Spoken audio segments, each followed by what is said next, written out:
Hey everyone, welcome back to Corporate Decoder. Today, CSX Corporation just filed its annual report for the fiscal year ended the 31st of December 2025, and I am seeing some interesting trends in how they're managing their employee benefit plans. Quick note, this is not financial advice. Just my take on public filings for educational purposes. We will dive into the financial health of their capital builder plan and see if the numbers tell a story of growth or caution. This filing is all about the CSX Corporation Capital Builder Plan, which is basically a retirement savings plan for certain employees of CSX and other companies. Think of it like a 401k, but with some specific CSX flavor. The main event here is the audited financial statements. These are the financial reports for the plan as of the 31st of December, 2025 and 2024. They are like a snapshot of the plan's health at those specific times. First up, we have the Report of Independent Registered Public Accounting Firm. This is from Ernst Young LLP, and they're basically saying they audited the financial statements and, in their professional opinion, the statements present the financial position fairly.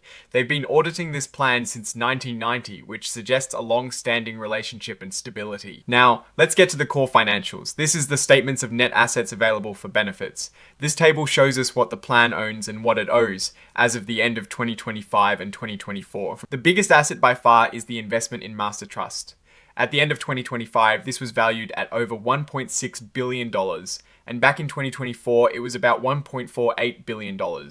This Master Trust is where all the investments for this plan and another related plan are pooled together. So, the value of this investment directly reflects the performance of that larger pool of assets. Another significant item is notes receivable from members, which are essentially loans that employees have taken out from their own retirement accounts. In 2025, this amount was over $52 million, up from about $48 million in 2024.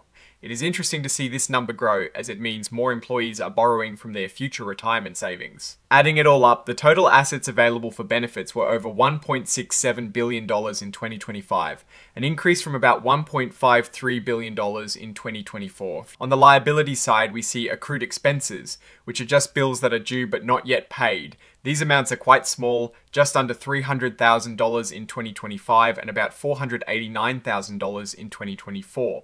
This means the plan has very little debt or outstanding obligations compared to its assets, and that leaves us with net assets available for benefits.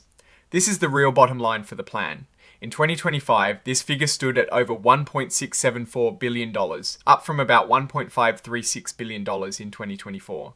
So the plan has grown substantially by over $138 million in just 1 year. Now, let's look at how the plan's net assets changed over the year ended the 31st of December 2025. This is the statement of changes in net assets available for benefits. The biggest driver of that growth was the net gain from investment in Master Trust, which brought in over $203 million. This again highlights how crucial the performance of the underlying investments is to the plan's overall health. Employees themselves contributed over $51 million. It is good to see active participation from the members. The company contributed about $5.6 million. The report notes that in 2025, the company contributed $2.4 million in CSX common stock to certain member accounts. It also mentions that no additional company matching contributions were made to the plan as of the 31st of December 2024. This is significant because often, employer matching is a key component of retirement plans. The absence of matching contributions could mean employees have to rely more heavily on their own contributions and the investment gains. So, all the money coming into the plan investment gains, member and employer contributions, and other items like interest on member loans added up to over $272 million in 2025. On the flip side, deductions are the money going out. The biggest chunk here is distributions to members, meaning payments to employees who are retiring or taking money out of the plan. This amounted to over $129 million. There were also fees and expenses of about $1.7 million. These are the costs of running the plan. So the total money going out of the plan was over $134 million. When you subtract the deductions from the additions, you get the net increase in the plan's assets, which was over $138 million for 2025. This matches the increase we saw in the net assets available for benefits from the previous table, which is a good sign of consistency. Going into the notes, we learn more about the description of the plan. It is a multiple employer defined contribution plan, which means it covers employees from CSX and other participating companies.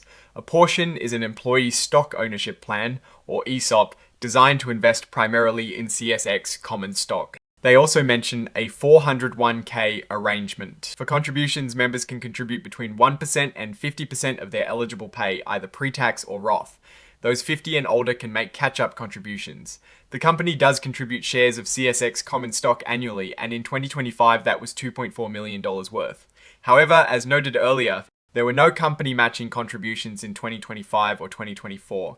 This is a key point to remember about this plan. Members can direct their investments daily, and contributions in CSX stock can be moved to other investment options. The loans section explains that members can borrow from their accounts up to a certain limit. These loans are secured by their account balance. It is important to note that members cannot borrow from their ESOP account, even though it counts towards the maximum borrowing amount.